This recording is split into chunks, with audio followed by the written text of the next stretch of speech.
한 20년 정도 됐을까요? 2003년도에 남아프리카 공화국 프레토리오라는 곳에서 어떤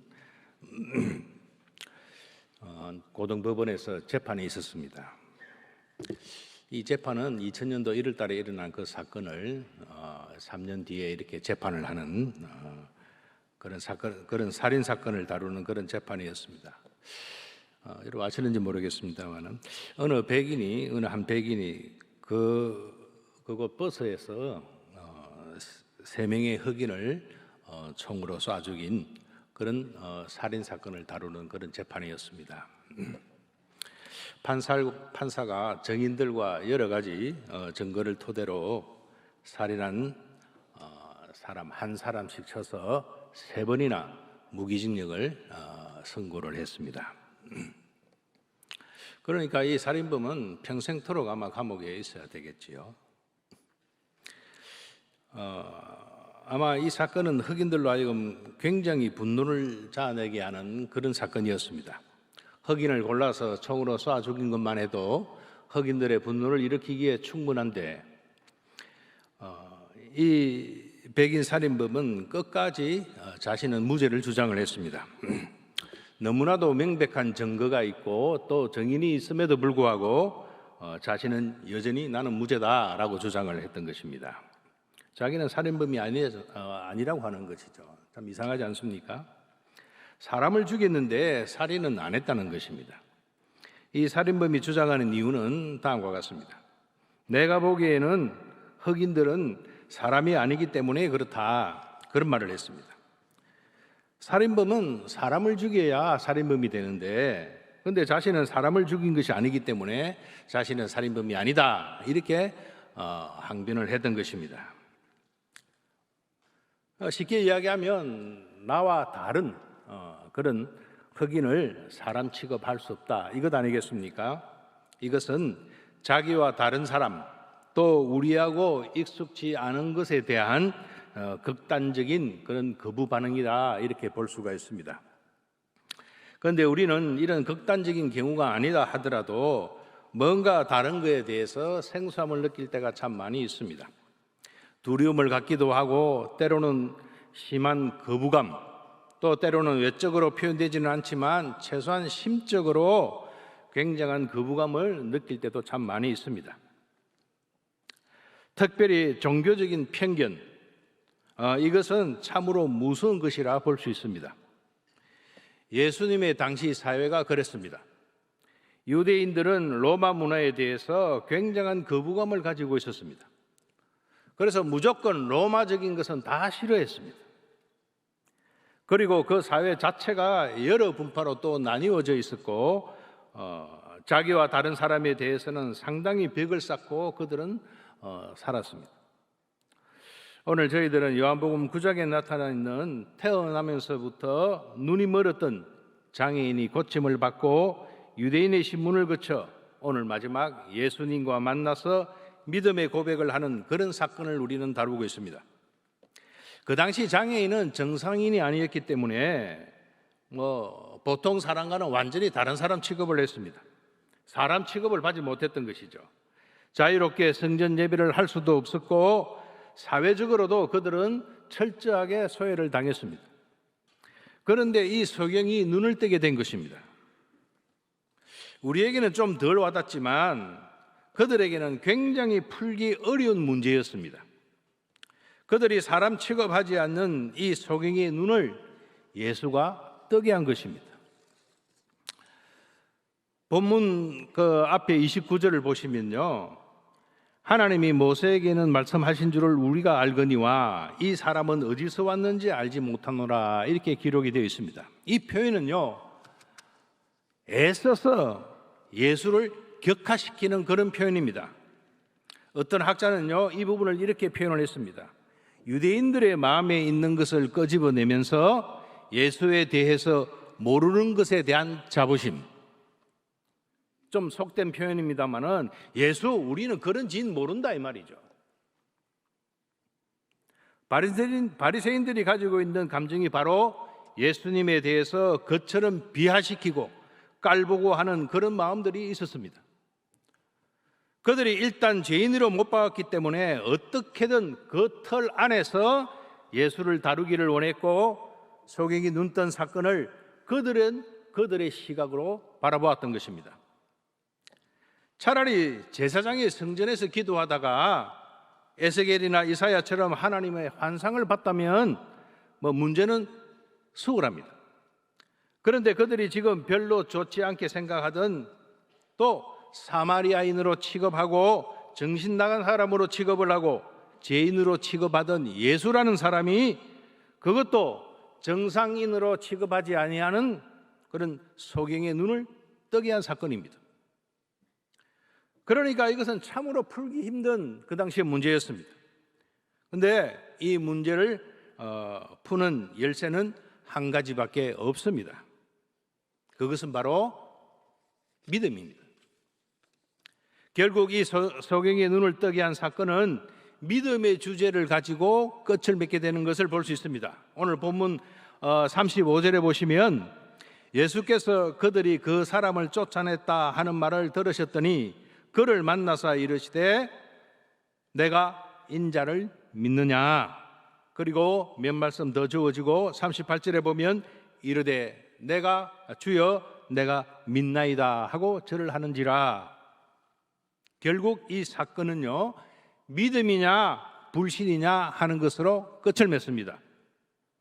특별히 여기서 우리들이 한 가지 더 생각할 것은, 소경의 눈 뜨는 이 사건을 믿음하고 연결시키니까 우리는 믿음이라는 것을 보는 것, 그죠? 시각. 그래서 예수님께서는 이 믿음을 이 보는 것하고 연결시키고 있음을 우리는 간접적으로 알 수가 있습니다. 그러니까 오늘 저희들은 믿음의 여러 속성 가운데 이 믿음을 시각, 보는 것과 연결시켜서 한번 믿음의 주제를 다루어 봤으면 좋겠습니다. 주여 내가 믿나이다, 이 고백은요, 자신에게는 보지 못했던 과거가 있었다는 것입니다. 그리고 예수님께서 고쳐주셔서 이제는 예수를 보게 된다는 것이 암시되어 있습니다. 더 나아가서 나도 이제부터는 예수가 보는 식으로 세상을 바라보고 사람을 보고 제대로 보면서 살겠습니다. 그런 의미가 있는 것이죠. 믿음은요, 시각의 문제입니다. 달리 표현하자면 가치관의 문제요, 인생관의 문제요, 역사관의 문제인 것입니다. 같은 문제를 보더라도 우리가 보는 관점에 따라서 엄청나게 결과는 다를 수가 있는 것 아니겠습니까? 그래서 본다는 말을 우리는 단순히 시신경, 그리고 눈의 감각작용에 의해서 생물학적으로 일어나는 현상, 그것만 우리가 본다 그러지 않습니다. 그렇지 않습니까? 그 사람 참 눈치 없네 그러면 이 무슨 말입니까? 시력이 나빠서 돋보기 쓰고 다니는 사람들은 다 눈치가 없다 그런 말입니까? 아니죠. 뭔가 적절하게 환경이나 분위기에 맞지 않게 반응하는 사람을 보고 눈치가 없다 그런 표현을 하지 않습니까? 여러분, 눈꼴 사납다 하는 말은 무슨 말입니까? 눈이 쪽 찢어졌단 말입니까? 눈꼴 사납다, 보기 민망하다 그런 뜻 아니겠어요? 저렇게 행동하느냐, 저렇게 말하느냐, 그러니까 본다는 것은 단순히 생물학적인 그 의미 이상이 있는 것입니다. 특별히 성경에 하나님을 바라본다, 안 보이는데요. 여러분, 하나님 보셨습니까? 우리 하나님 바라봅시다 그러잖아요. 우리 하나님만 바라봅시다. 보니까 없어요. 그러니까 이것은 믿음의 문제요, 마음과 생각의 표출인 것입니다. 사람들이 가지고 있는 마음속 깊이에 있는 어떠한 삶에 대한 그런 생각들, 마음의 표출이다 그런 뜻입니다. 오늘 이 믿음을 본다는 그런 문제와 연결시켜서 다루기를 원합니다. 이 본문을 제가 세 가지로 이렇게 요약을 했는데요. 세 가지 하면 아마 1시간 반 정도 걸릴 것 같아서 오늘은 특별히 1시간 이 안에 예배를 마쳐야 되니까 한 가지만 집중적으로 다루도록 하겠습니다. 또 다음에 기회가 생긴다면 그 다음에 두 가지, 세 가지를 한번 다뤄보도록 그렇게 하겠습니다. 그래서 여러분 주보 보시면 오늘 설교 제목 뭐라 되어 있습니까? 그 다음에요. 예, 1입니다. 다음에 이제 2가 되겠지요. 예, 오늘 첫 번째로 나눌 말씀은요, 나도 이전에는 보지 못하였던 자였음을 인정을 하는 것입니다. 그래서 믿음은 자신을 바라보는 것입니다. 자신을 바라게 보니까 결국 거기서 우리들이 얻는 결과가 무엇입니까? 나도 사실은 보지 못했던, 영적으로는 죽어 있던, 무지했던, 한치 앞을 내다볼 수 없는, 한계에 항상 쌓여 있는 그런 연약한 존재였다는 것을 보는 것입니다. 35절에 나와 있는 것처럼 소경이 눈을 뜨고 난 뒤 예수님을 찾지 않았습니다. 예수님이 그를 찾아오셨습니다. 그를 만나사 이르시되 내가 인자를 믿느냐. 여러분 한번 생각해 보십시다. 소경이 눈을 뜨고 갑자기 나아진 점이 무엇이 있겠습니까? 9장에서 보여주는 것처럼 소경이 눈을 뜨고 난 뒤 나아진 것은 사실요 아무것도 없었습니다. 차라리 눈을 감고 거지로 있을 때는요 동정심이라도 샀습니다. 구걸할 수도 있었습니다. 그러나 눈을 뜨고 난 뒤에 바리새인들을 만나서 대화하고 난 뒤에는요 34절에 뭐라고 표현되어 있습니까? 쫓아냈다, 그렇게 표현이 되어 있습니다. 쫓겨났다는 뜻이죠. 단순히 우리 앞에서 사라져라 그런 의미가 아닙니다. 종교적으로, 사회적으로 그런 쫓김입니다. 단순히 그 목전에서 사라지고 그런 것이 아닙니다. 사회적인 추방이요 종교적인 추방이었습니다. 그러니까 실제로 그의 삶은 오히려 더 폭이 좁아진 것입니다. 거지로 있을 때는요 여러 사람을 만날 수 있었습니다. 거지처럼 사실은요 속 편한 사람이 어디 있겠습니까? 그렇죠? 눈에 보이지 않으니까요. 누가 누군지 알게 뭡니까? 근데 눈을 뜨고 나니까 보이지 말아야 할 것도 보이고 바리새인들의 그런 악한 모습도 보이고, 그래서 결국 쫓겨났습니다. 그럴 때 예수님께서 그를 찾아오신 것입니다. 우리가 아무것도 모를 때 예수님께서 우리에게 찾아오십니다. 예수님께서 우리를 먼저 보셨다. 예수님께서 우리를 먼저 보셨다. 이것이 바로 은혜인 것입니다. 그래서 복음서에 보면요 예수님께서 사람을 보신다는 표현들이 꽤 많이 나오고 있습니다. 때로는 긍휼한 마음을 가지시고 안타까운 마음을 가지시고 예수님께서 보신다는 표현이 무려 40번이나 걸쳐서 표현되고 있는 것을 우리는 볼 수 있습니다. 예수님께서 우리를 보고 계신다. 이것이 바로 은혜의 표현입니다. 마치 아직 세상 물정도 모르고 어떻게 살아야 할지 모르는 어린 자녀들을 바라보는 부모의 그런 눈길, 그것이 예수님이 가지고 계셨던 눈길이었습니다. 사실 예수를 만나기 전에 이 소경은 자기가 눈 뜬 것도 별로 실감이 나지 않았을 것입니다. 눈 뜬 것 때문에 오히려 고초를 당하고 있기 때문에 그렇습니다. 눈 뜬 것 때문에 오히려 종교 지도자로부터 배척을 당하는 그런 어려운 일들을 그는 지금 직면하고 있는 것입니다. 예수를 만나면서 내가 정말 눈먼 자였구나, 그렇게 이제는 실감을 하게 되는 것입니다. 39절에 예수님께서 그렇게 말씀하시지 않았습니까? 예수님께서 이르시되 내가 심판하러 이 세상에 왔으니 보지 못하는 자들은 보게 하고 보는 자들은 맹인이 되게 하려 함이라 하시니 라고 되어 있습니다. 그러니까 소경에게 있는 가장 확실한 체험 중에 한 가지는요 나도 옛날엔 눈먼 사람이었다.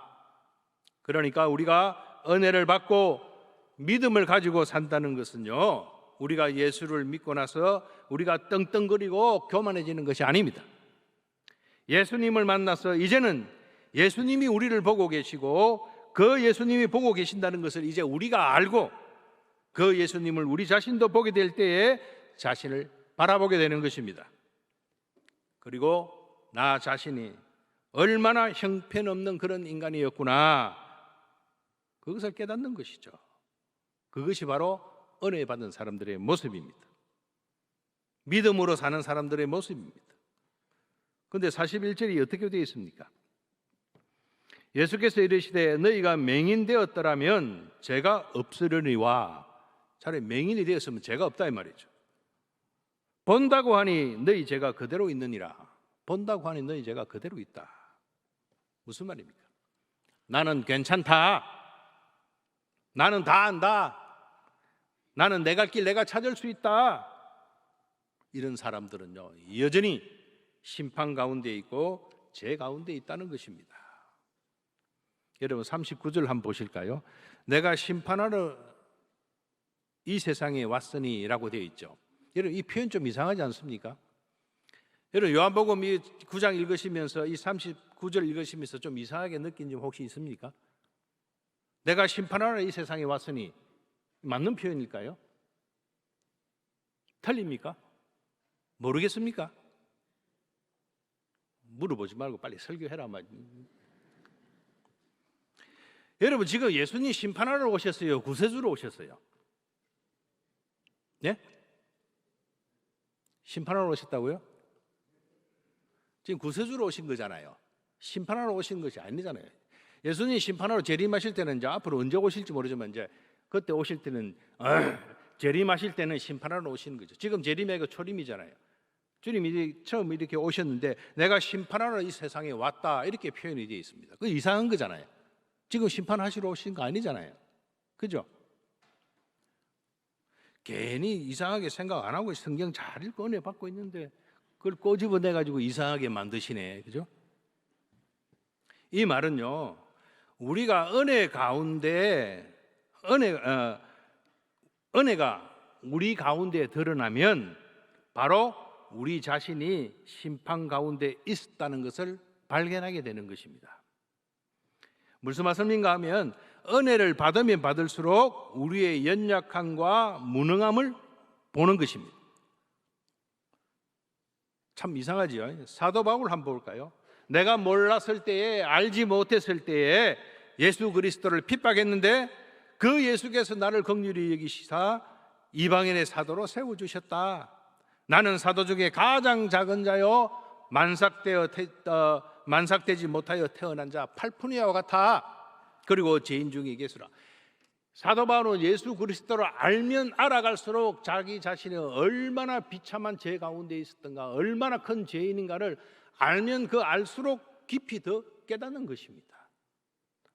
모르면요 자기가 죄인인지를 깨닫지 못하는 거죠. 내가 하나님 은혜를 조금밖에 모르면요 자기 자신은 조금밖에 모르는 것이에요.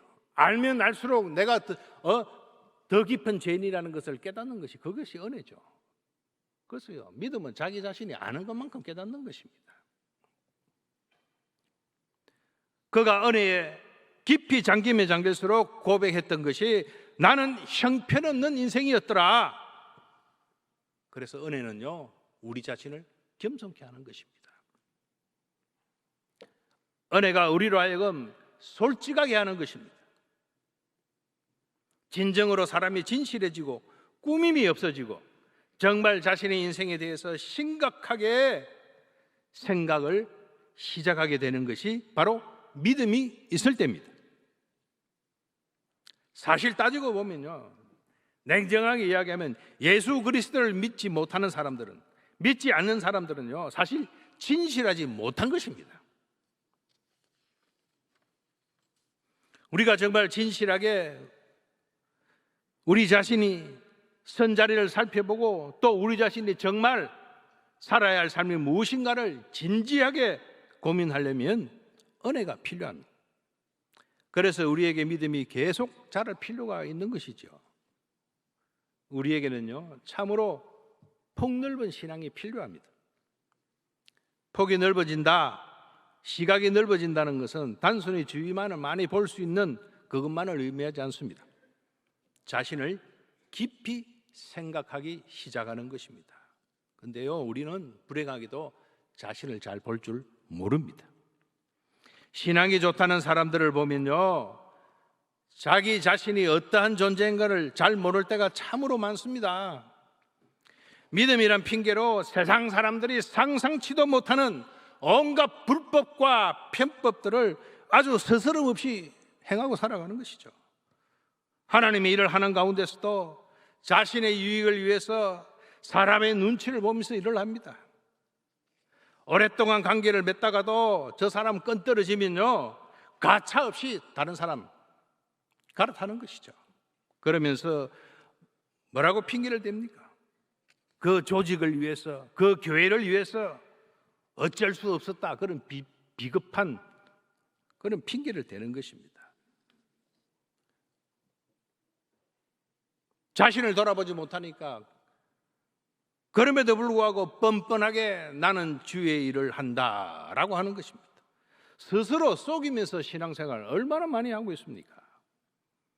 믿음이란 허울을 쓰고 하나님 뒤에 숨어서 정직하지 못하고 솔직하지 못하는 인생을 살아가는 것이 그 얼마나 비참한 인생입니까? 봉사하고 헌신하는 거 다 좋습니다. 그러나 내가 봉사하고 헌신한 만큼 나의 믿음이 자랐는가 말이죠.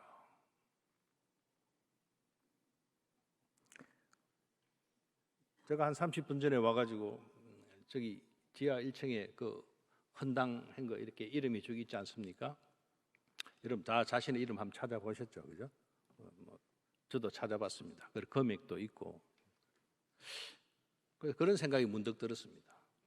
뭐 많다면 많고 적다면 적고 다 자기 분량대로 다 믿음대로 힘써서 이렇게 헌신을 했죠.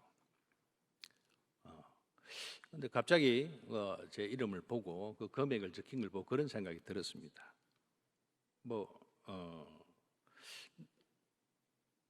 그냥 제 혼자 드는 생각이죠.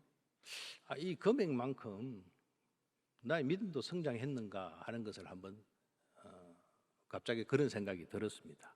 내가 헌신한 만큼, 내가 수고한 만큼 정말 내 속에 있는 그 믿음, 그것도 따라서 함께 성장을 했는가, 그만큼 나 자신을 돌아봤는가 하는 것도 여러분 한번 생각해 보셨으면 좋겠습니다.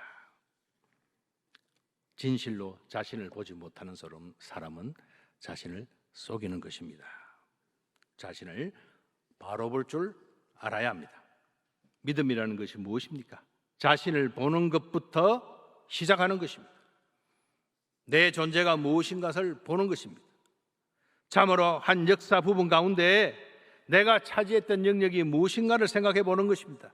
내가 왜 이 자리까지 와 있는지 진지하게 생각해 보는 것입니다. 그리고 앞으로 무슨 일을 가야 할지, 무슨 길을 가야 할지, 무슨 일을 해야 할지 고민해 보는 것이죠. 여러분, 다시 한번 반복합니다만 믿음은 자신을 보는 것입니다. 자신을 보지 않는 믿음은 믿음이 아닙니다. 그것은 미신이지요. 자신을 볼 수 있어야 합니다. 내가 어떤 존재인가를 볼 수 있어야 합니다. 이 소경은요, 그것을 깨달았던 것입니다. 예수를 보면서 이제 주여 내가 믿나이다, 이 말 가운데는 내가 어떠한 존재인가를 이제는 알았습니다. 거지 소경이었을 때는 무슨 소망이 있었겠습니까? 그에게 인생의 꿈이 무엇이냐고 물어볼 것이 있었겠습니까? 물어봤자 대답할 거리가 무엇이 있었겠습니까? 사랑하는 여러분, 우리가 하루하루 사는 것이 그냥 이 땅에서 돈 좀 벌고 조금 살림 장만하고 그렇게 살다 갈 인생이라면요, 사실 우리에게 믿음 필요 없습니다. 예수님께서 다른 방법을 통해서 마지막에 한번 그냥 우리에게 회개의 기회를 주셔서 천국에 데려가주면 되지 않겠습니까?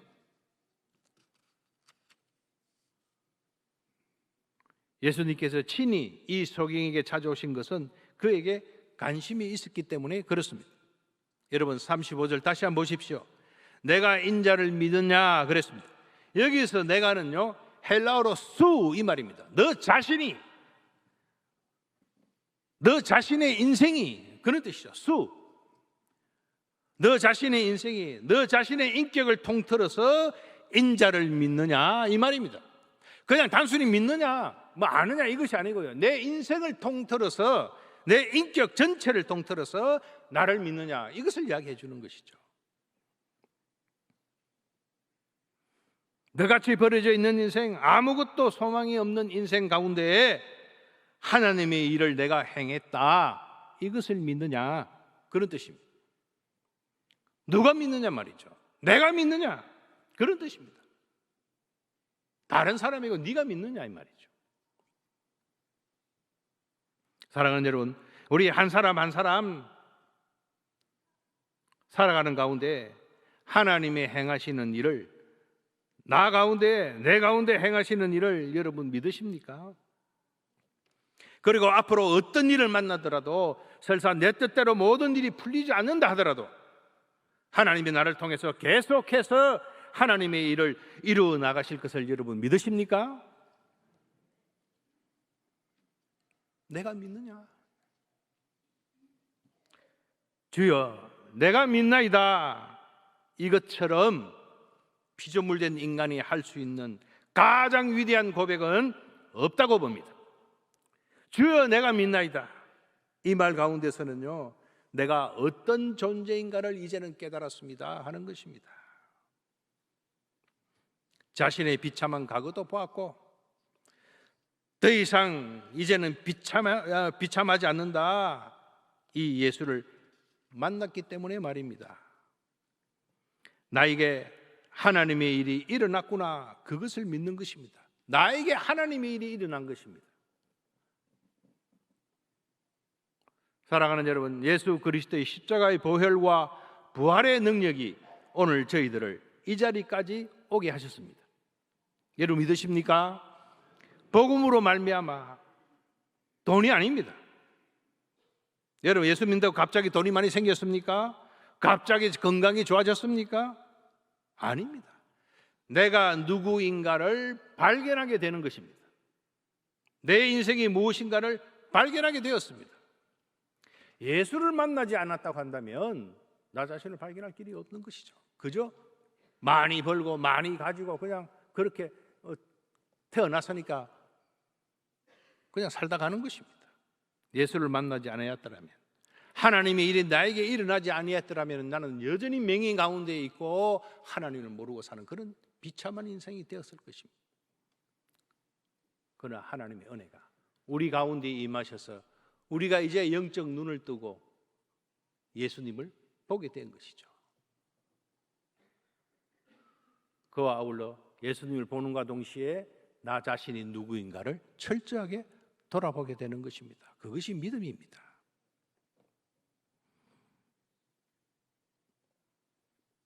지금 내가 지금까지 살아왔던 길에 대해서, 또 앞으로 살아가야 할 길에 대해서, 내가 선 자리에 대해서 진지하게 고민할 수 있는 그런 일들이 우리 가운데 생긴 것입니다. 이것이 믿음입니다.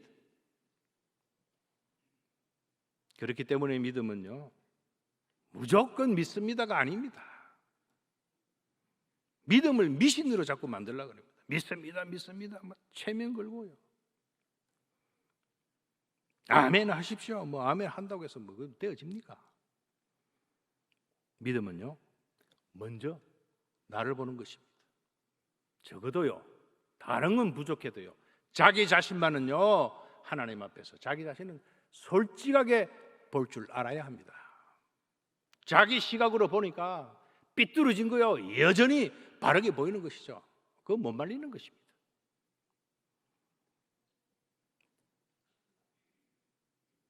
자신을 볼 줄 아는 것, 그것이 믿음입니다.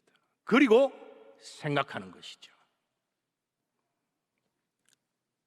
사랑하는 성도 여러분, 믿음을 자신을 바라보는 것입니다.